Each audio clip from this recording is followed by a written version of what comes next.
আসসালামু আলাইকুম, আশা করি সবাই ভালো আছেন এবং সুস্থ আছেন। তো গুচ্ছ আপনার বি ইউনিটে যে ইয়েটা রয়েছে আর কি, পরীক্ষাটা অনুষ্ঠিত হয়েছিল সেটা কিন্তু অলরেডি ফল প্রকাশ করেছেন। তো আপনারা ফলটা কীভাবে দেখবেন আপনাদের ফলাফল?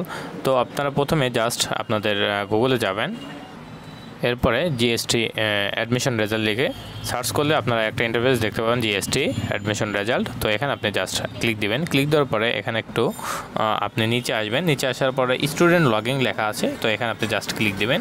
ক্লিক দেওয়ার পরেই আপনি এখানে আপনার যে আইডিটা রয়েছে সেই আইডিটা দিয়ে দেবেন এবং পাসওয়ার্ড দিয়ে লগইন করে নেবেন। এরপরে আমি লগইনে ক্লিক দিচ্ছি। তো এখানে সার্ভার সমস্যা থাকতে পারে, এরকম প্রবলেম আসতে পারে।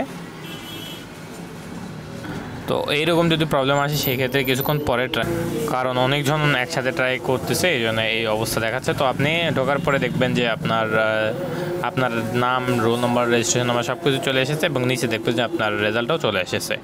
তো এইভাবেই কিন্তু আপনারা দেখতে পারবেন আপনার রেজাল্টটা। তো আশা করি সবাই বুঝতে পারছেন। সবাই ভালো থাকবেন, সুস্থ থাকবেন, আমাদের সাথে থাকবেন। আসসালামু আলাইকুম।